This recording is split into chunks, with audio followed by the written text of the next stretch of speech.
Woo! Welcome to the GRadulting Workshop Series.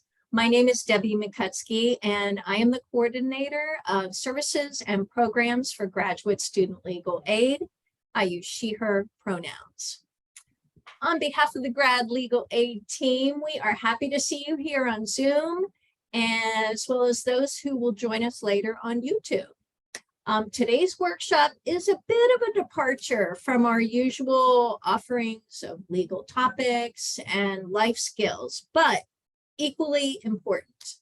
Our topic today is, how do I manage the great expectations and greater struggles of grad school? Sounds like some heavy stuff. Before we get to that, though, I want you to know that Legal Aid is here to help you. We have a variety of services, and if you have paid your student fee, then you have paid for these services. There is no additional charge. We have an attorney on staff that does legal consultations. We also have an immigration attorney who meets with students. We have advocates on staff who help students who get charged by the university. I'm a notary, so I can help you with that. And of course, the GRadulting Workshop Series, and we've got 6 more workshops this semester. So just visit our website. You can learn more about our services, and there are instructions for how to request a consultation. So just a bit of housekeeping. Automatic closed captioning has been enabled. So if you want to read along, feel free. Near the end of the workshop, we will post a link to our post-workshop survey because we need your feedback. We will email links to the survey, the slides, and the recording after the workshop to everyone who registered. The links will also be posted on our website. And of course, we welcome your questions and comments during this workshop. You can post them in the chat so everyone can see them. But if you want to speak with us, just raise your hand and we'll call on you. So it is time for the workshop. I am so pleased to introduce our speakers today. First of all, joining us is Dr. David Peterson. He is a staff psychologist with the Counseling Center. Thank you, David. Thank you. Good to have you here. Happy to be here. We also have Simone Durham. Simone is a doctoral candidate and instructor with the Department of Sociology at the University of Maryland. She's also an instructor at Morgan State.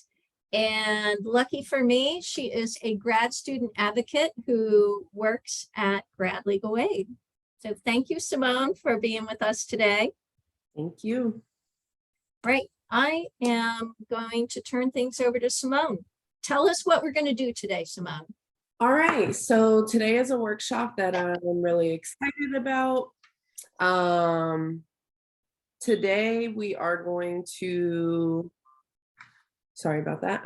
Today our workshop is essentially designed to let students, graduate students, know that we all go through life struggles while we are in graduate school, and we know that they can drastically affect the way that we experience graduate school as a result. So the purpose of today's workshop is really just to recognize that graduate students are holistic beings. We face a lot of challenges, and in order to take care of ourselves and take care of each other, and for services on campus like us to take care of graduate students and support them, we need to recognize that they're going through things outside of their actual programs. Today, we just want to provide a supportive and safe space for reflection on things that we might be going through in our lives that are affecting us as graduate students. And by the end of today, we hope that we will have assisted you in developing kind of a more forward-thinking mindset in regard to any struggles that you may be facing right now, and come up with some potential steps forward towards solutions. We have kind of a 5-step process that we're going to go through today. We're going to start with some reflection time. We want everybody to reflect on something that they might be facing right now as a way to set them up to think about that throughout the rest of the workshop. Second, we're going to share some stories from other graduate students. Earlier this semester, we actually asked graduate students to submit stories to us about things that they have faced, struggled with, and navigated during their time in graduate school. And we'll be sharing those with you in an effort to kind of discuss how we can navigate tough situations and move forward. After we talk about those stories, we're going to have an additional session of reflection time to think about how we might move forward in our own struggles today. After that, Dr. Peterson from the Counseling Center is going to share with us some proven strategies for coping with and navigating tough situations, as well as some specific resources that are available to UMD graduate students through the Counseling Center. And then lastly, we'll just discuss kind of how things went and wrap up the workshop for today. Before we move forward, are there any questions? Doesn't seem like it. All right. Sounds good, Simone. All right. So our first reflection time.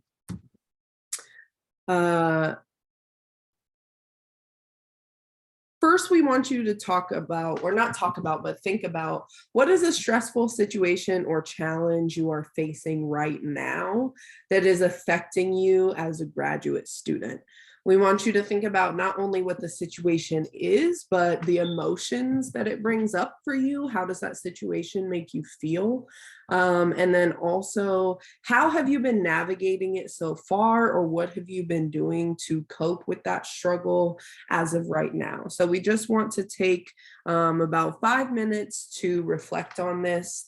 We encourage you, if you have like a notebook and a pen, to kind of write out your thoughts so that you can refer to them later throughout the workshop.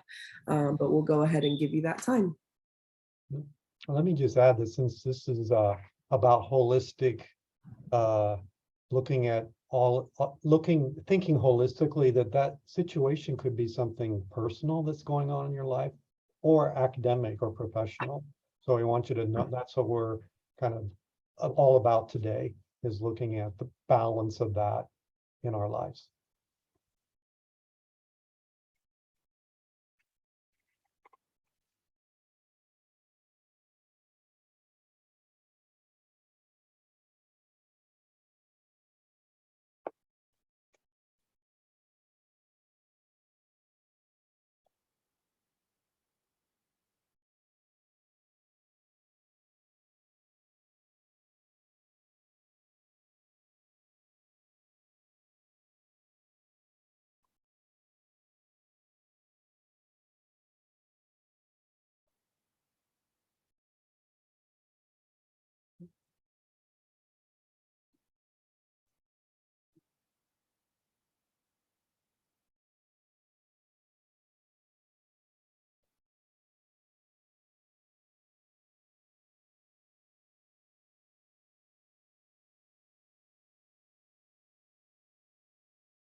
All right, we had another person join, so I just want to say welcome to you.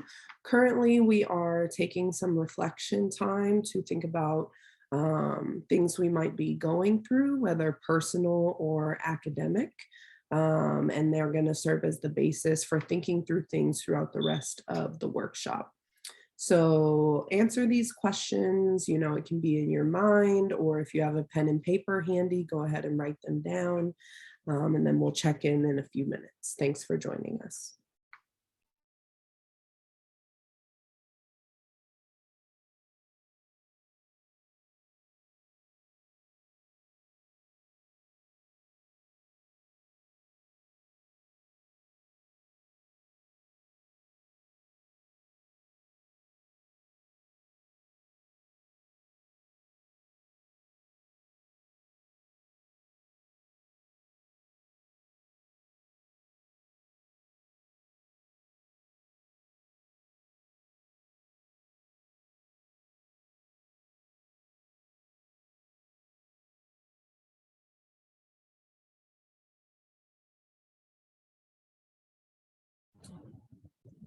Okay, we've got about 2 more minutes to go.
All right. It's been about 5 minutes, Simone. All righty. So the next thing we are going to do is get into the stories that were shared with us by other graduate students. So the first story we're going to share with you is about grief and loss. A student named Sabrina submitted this story to us and told us about how during the winter break of her first year of graduate school, her father passed away. Emotionally, she experienced grief, obviously, accompanied with depression and anxiety. As far as navigating this experience, the main kind of strategy that she identified using was relying on her personal and professional support systems. And so she said, I had my sister and mother to lean on during this time, but I eventually had to return to school. I luckily had a wonderful clarinet studio that supported me 100% as well as my boyfriend. I shared my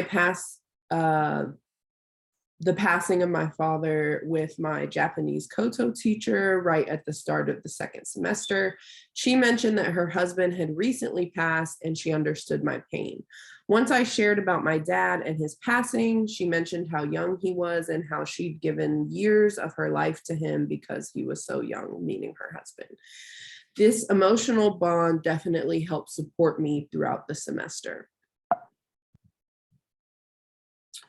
So overall, Sabrina felt like she learned a few different lessons from this experience. First, that death and loss are natural, and it's okay to not be okay when dealing with them. Death and loss are one of the hardest things that we go through as human beings. And when you're in a very stressful environment, such as grad school, it can be exponentially harder to deal with the emotions that come from death and loss. So as she learned, there's absolutely nothing wrong with reaching out for support when you need it. One of the ways that she made it through her experience was reaching out to the people in her networks, both personal and professional, for support. And she also recognized, or learned to recognize through this experience and through relying on those networks, that the ups and downs and rapid turns in life that we experience are natural and happen to all of us. And there's no reason to go through them alone. Another thing that she talked about in terms of lessons learned and outcomes and just her overall perspective on the situation was how she was able to focus on the future despite having emotions about that past loss. She shared, "I knew that my father supported my graduate school experience 100% and wouldn't want me to give up at all. I do it for him because I know he is by my side every day supporting me." So in terms of outcomes, one of the things that she was able to do is focus on the relationship that she had with her father rather than the pain of losing him, and channel that into her motivation for moving forward as she knew her father would want her to. Okay, well, I'll talk about another situation, and you'll see as I talk about it, it's very different from what you just heard Simone talk about. But as you listen, as I talk about it, and then the one to follow, think about any common themes in terms of coping or outcomes. There may be some, and I think especially the ones that are common, we want to pay attention to. So in this situation, this was a third-year doctoral student who encountered a personal accident. I don't know if it was, this is anonymous, so I'll just use they, was in a crosswalk and hit by a car and was injured. And so you can imagine the range of reactions, including emotions, fear and anxiety and panic, and additional physical pain. This is what they said. "The most difficult thing for me was that I cannot tell my family about the accidents since they're in my home country. I do not want them to feel worried and frustrated. I really want their comfort, but I know that it would be better that they never know about this accident." So in that moment of distress, their main source of support felt unavailable. So what did they do? How did they navigate this?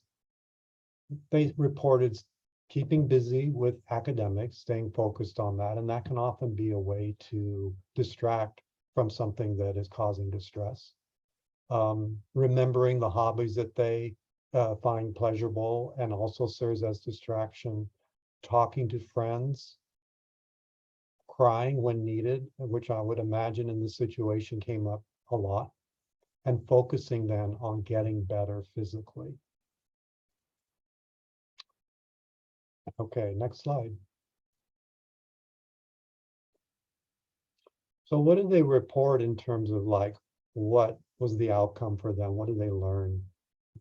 One critical one is the health is crucial. So that means overall health. We're talking again holistically today. In this situation, of course, getting physically better was really important to focus on, but also their emotional, mental health.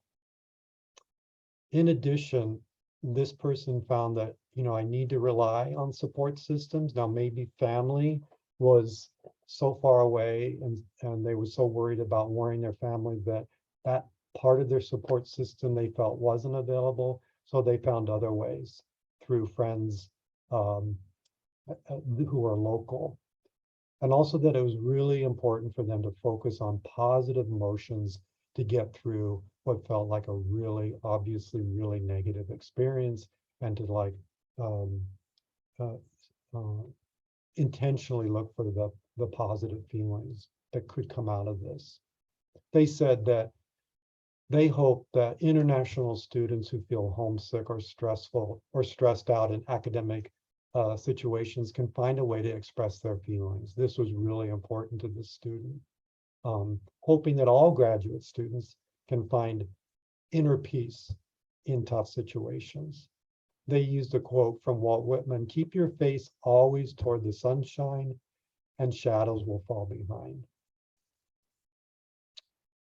Smartly and wisely, they said, "I know that feeling that way to stay positive is hard, and it seems almost impossible. But they believe that there's always a chance to find something good until the moment that we leave this earth. So keep looking for that," is this person's message. All right, so I would say, although this person identifies as an international student, this could so apply to people who have family out of state or out of town, for whom it's difficult maybe to turn to as readily as they might if they were living at home or much closer to home. So sometimes it doesn't have to be that they're like, a country away, not local, makes it difficult to turn to them when they need them. So do you give up? The important thing here from what this student says is finding your support system locally, and be sure to attend to all aspects of your health. Okay. Right. Thank you, Dr. Peterson. I am going to talk about a student. Her name is Danielle. And Danielle is a wife, a mom of two, and a PhD student. She is brave. Not only that, when I think about Danielle, and I read her story over and over, I see that she is insightful, she is introspective, she is resourceful. And all right, let's look at her story. So she says, it was isolating and quite lonely because at the time I was the only parent and the only married person in my cohort. My life outside of classes was just so different from my cohort. It was frustrating because my kids were super young when I started the program, 6 months and 2 years old. I felt the campus didn't support the family side of me, just the student side. Yeah, she has her hands full for sure, and felt isolation, loneliness, frustration. And I'm sure on top of that, she was probably just exhausted. So how did she navigate? How did she cope with all of that? Well, couples counseling. In her story, she said that she and her husband just had about 6 sessions, and she felt that that was enough to kind of open up their communication and allow them to express their feelings in a safe space together. Another thing she found was activities for grad parents, and they do exist on campus. I think there's probably a Halloween party coming up, and there are dedicated spaces for parents with kids in McKeldin Library. She hired a babysitter to watch her kids in the grad lounge outside of where she was having class. And at one point, one of her professors saw that this was happening, was surprised.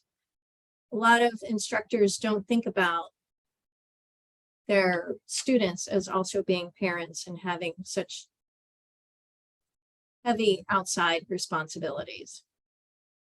Another thing was free family days on Saturdays at the rec center. All right, Simone, next one. Okay, so outcomes. What did she learn? And I think we can all identify with this. You can't do grad school alone. Be intentional about connecting. You know, we all have to step outside of our comfort zone and be brave and connect. And show up and be your full self. I want to read this quote from her about that. I had to show up as a parent and student to make things work. I remember my professor saying the department had never really thought about parent conflicts when they scheduled late classes. I didn't have to do anything overly showy. I just needed to be myself. Being my full self was enough. I can't say classes were scheduled differently because of that experience, but it did make people pay attention. So I love that. Be your full self. And for her, some things fell into place. And if they didn't, she made them fall into place. She made it work. So thank you, Danielle. All right, Simone, we can move on. All right, so between Danielle, Sabrina, and the anonymous student, one of the common threads that I see in their stories is the reliance on our support systems, the idea of needing other people to make it through. And whether you are dealing with grief, whether you are injured, or whether you are simply in a different kind of period and state of life than the other people around you, grad school can be extremely isolating. You know, we come into these spaces and we're pushed to focus on our own research and our own projects and our funding applications and all of these things. We are expected to spend hours upon hours reading and writing, and things can feel very overwhelming to the point where we feel like we don't have time for those connections with other people. And so I think one of the biggest messages out of these three stories in particular is the importance of reaching out to other people and not hesitating to rely on other people who likely are going through some of the same emotions as you, regardless of what situations they're coming from. Some other kind of solutions people used from these three stories have to do with, you know, finding resources for themselves that suit their needs, such as Danielle with, you know, finding a babysitter that was willing to come to campus with her, or using the parent specific areas on campus versus, you know, as far as Sabrina, you know, she was focusing on her studies and focusing on getting back into physical health and things of that nature. So another big thing that these students did was look for the resources that would allow them to cope most healthily with the situations that they are facing. So now we're going to go into a second period of reflection. And we first want you to think about, you know, in our first period, we asked you, what are you currently doing to navigate whatever struggle or situation you are facing? And now we want you to think about how effective have those strategies been? Do you feel like they have actually been helping you? Do you feel like there's something else that you could be doing that would be more effective? And if so, oops, sorry, backwards. If so, what do you think would be more effective? What are some other strategies you could use that you haven't tried yet? Maybe some of the strategies that were used by these students. And then as you think through that, we'd really like you to come up with maybe just one or maybe a couple action items for yourself in relation to the situation that you identified struggling with right now that you can use to move forward in trying to overcome this issue or solve a problem if it's something that you think is more within your control.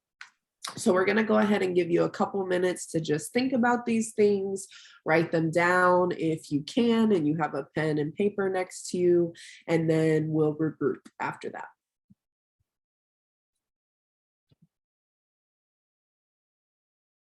Right, we'll just pause for 2 minutes.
One more minute.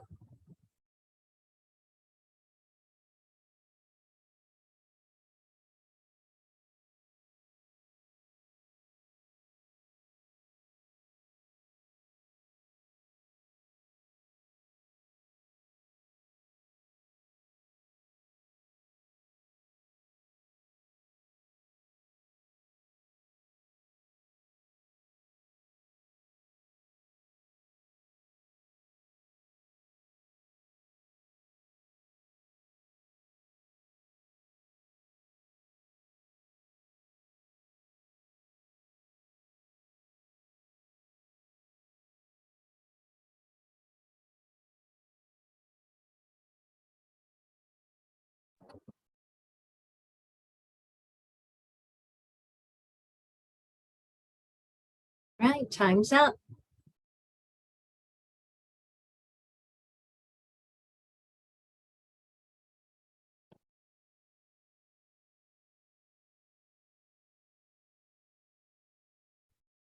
All right, David, you're up next.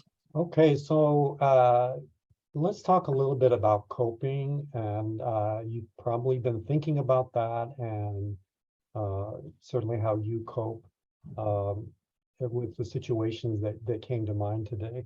But I want to start by just mentioning that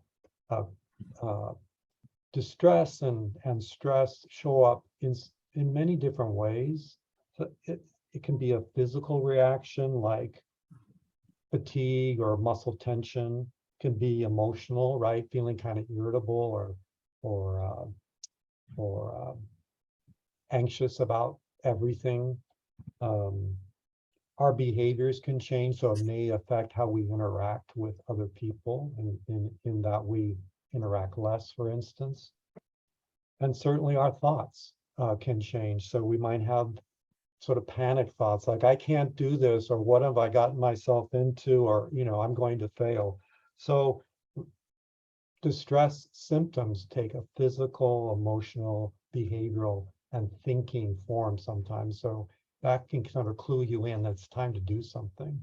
What I'm suggesting here is just thinking of it in 3 different ways. First, can you alter the amount of distress or stress that you're facing? I say like if feasible, because it's not always feasible. Stress, anxiety, unexpected situations are part of life, and certainly, as we're saying today, part of grad school and grad life. And so, but where you can, take a look at how you could reduce the number of stresses in your life, it might be a good idea. So cutting back on courses if you're still taking classes, or saving one for summer or winter, learning how to say no to taking on additional priorities, projects and responsibilities, even if they sound super appealing, learning how to like manage that. I would say in addition, being more intentional about how you combat distress or stress reactions, starting with asking yourself, wait, how do I typically manage difficulties? Because you're at a point in life now where you have a history probably of dealing with difficult situations. So I'm just suggesting that you don't forget about that and take a little inventory about how that you have in the past managed stress effectively. Some examples could be attending to, well, all areas, sort of the same areas that you're impacted by. So like thinking about emotional self-care, physical self-care, psychological self-care, things that fall into those categories, like, for example, taking a yoga class on campus, some other physical activity that you respond to. It could be just making a daily walk part of your routine if it isn't now. Practicing deep breathing, abdominal breathing, making sure that you're taking care of your sleep hygiene. So we're suggesting typically 7 to 8 hours of sleep per night will really help us cope with adversity, as well as make us more able to focus and concentrate on the work we have to do. And then the last step, I'd say, think about how you can react differently, both internally as well as externally, doing something different. By internally, it may be like, what am I saying to myself that might be a little bit more accommodating or generous. So we saw that in two of the examples where the one student said, maybe staying positive all the time is impossible, right? So that's just being more realistic in terms of what I should expect from myself. Like this one here, where I'm doing the best that I can for now. You know, that's really important to keep in mind versus I need to do everything perfectly, or I need to take care of all of these things and I'm just losing it. There was another example of that in one of the stories where the student said, you just can't do grad school alone. And, you know, that's sort of allowing yourself, giving yourself permission to reach out to others versus thinking that you just have to manage it, prove to yourself that you don't need any help. Okay. Okay. Let's see. Next slide. Are we ready for the next slide, Simone? Okay. So as a long-term staff member at the Counseling Center and actually a Maryland alum, I did my doctoral work here in counseling psychology. Really, really like to share with all students resources on campus, but especially at the Counseling Center, especially for this group today that you might be interested in. We have a really successful and popular workshop series called Wellness Workshops that run all semester, every day, Monday through Thursday at 4 o'clock, 1 hour virtual. You go to our website, it's down at the bottom of this page, and you click on the workshop that you want to attend. And it's a really, really efficient hour of tips and strategies around these topics: coping, academic success, relationships and communication, resilience and adaptability. We base these on topics that we commonly see among grad students as well as undergrads too. So take a look at that. You can pick 4 o'clock at any day, and every week they change. There's 4 different ones per topic. We also do a 3-session workshop on depression and a 3-session workshop on anxiety, which are the top presenting concerns that we see at the Counseling Center. They're based on cognitive behavioral therapy strategies, understanding depression and anxiety, and learning some coping strategies to deal with that. So if you're interested in that, you schedule an appointment at the Counseling Center as an initial starting point and say that you're interested in those one of those workshops. We run a lot of therapy groups, and we have several every semester that take participants that are only graduate students. There's a graduate student, women's graduate student group, and there's a graduate student for all genders. Those run every semester. So if you don't get in this semester, if you're interested in that, be sure that you check in early next semester to get into the groups before they close. For students who are working on their theses or dissertations, there's the dissertation support group, runs both semesters, very popular. It's not about working on the project, but coming together with other students from various disciplines to talk about some of the challenges that they face around getting stuck on something, procrastination, maybe not working well with their advisor, just sort of sharing and getting some tips and strategies for dealing with these sort of huge hurdles that everyone has in grad school. We have a service if you prefer to work off campus in therapy that can help. We help connect students with off-campus mental health providers. And then lastly, I just want to point out that this is perfect timing because the next week on campus is Mental Health Awareness Week. And there's a number of activities for all students, but I wanted to just mention a couple for all of you today. On Monday, there's a free yoga class at 7:30 in Jones Hill House on campus. Now, you can find this schedule on the Counseling Center websites if you're not jotting any of this down. So yoga on Monday. On Thursday, we're doing free depression screenings outside the stamp. So if you go to the stamp, you check in, and then you can go in with the results of a very brief survey and just chat with one of our staff about your results and resources that might be available if they're needed and if you're interested. And then on Friday next week is the self-care fair. A lot of things out on McKeldin Mall related to self-care, a lot of the things that we've talked about today. So I just wanted to point those out. You can find the Mental Health Awareness Week calendar on the Counseling Center website. And I think that's about it, Simone. Okay, thank you so much. All right, so before Debbie wraps us up, I did just kind of want to share an example of kind of like going through the process that we went through in this workshop.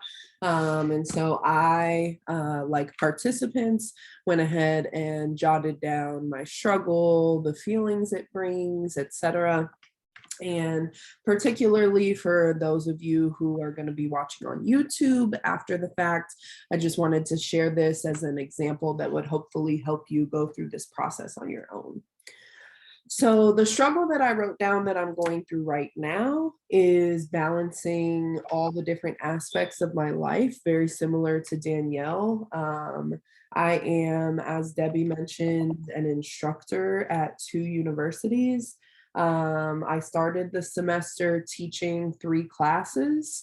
One is my grad assignment in the PhD program at UMD, 2 at Morgan, and I was recently asked to take over a 3rd class at Morgan this semester due to unforeseen circumstances. So in addition to working for Grad Legal Aid, I am teaching 4 classes this semester, and also trying to balance that with writing a dissertation, having a personal life, and taking care of my own well-being. In terms of feelings, I struggle a lot with depression and, have gone to therapy and done medication and all of those things. And while those help, still the ongoing process of life can be quite overwhelming sometimes. I find myself very exhausted a lot of the time, stressed, burnt out, kind of hopeless sometimes, just feeling like I'll never get on top of everything.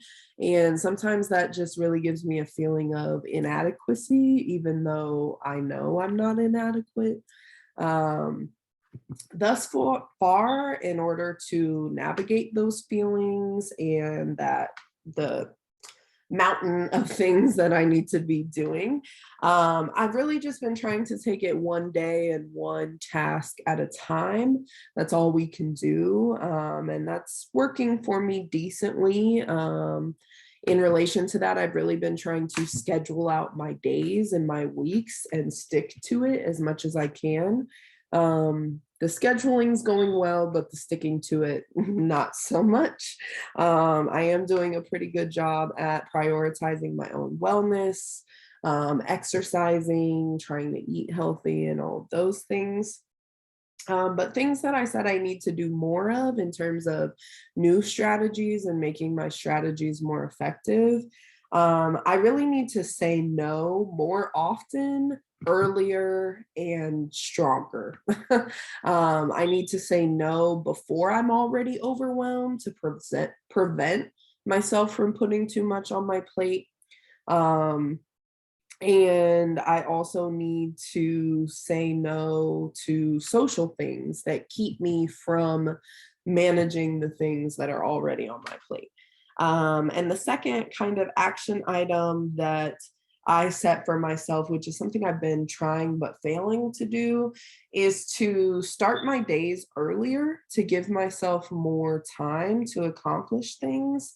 And my action item for myself is that I'm going to get an actual alarm clock instead of dealing with instead of using my phone, so that I have to actually get up out of bed to turn the alarm clock off, and hopefully will then start my day at the time I plan for myself. Overall, what I want for myself and for everyone who is a grad student is just to give ourselves grace and be good to ourselves. And that is something that I am still working on and will continue to work on, and wish you guys the best with.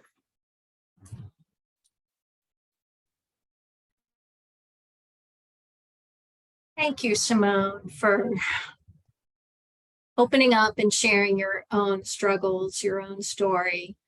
I think you're a rock star, but I wish you well with the alarm clock and whatever other strategies you come up with to help you be successful and reduce your stress. So I have to say that Simone took the lead with organizing this workshop, and woo, she did a great job.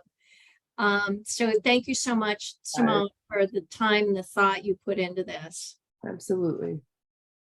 I also want to thank Dr. Peterson. He met with us several times over the course of the past few months.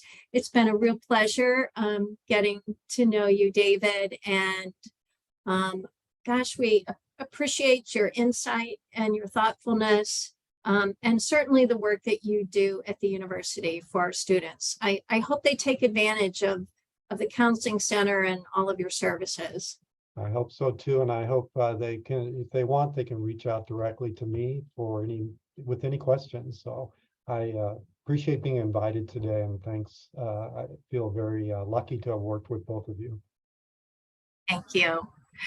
Well, with you too.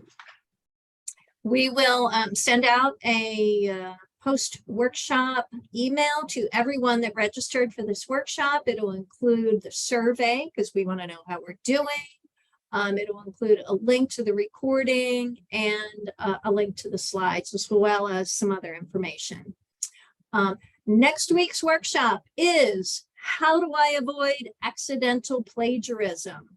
Ooh, yeah, you don't want to do that. So come attend this workshop. It'll be led by Dr. Linda McCree.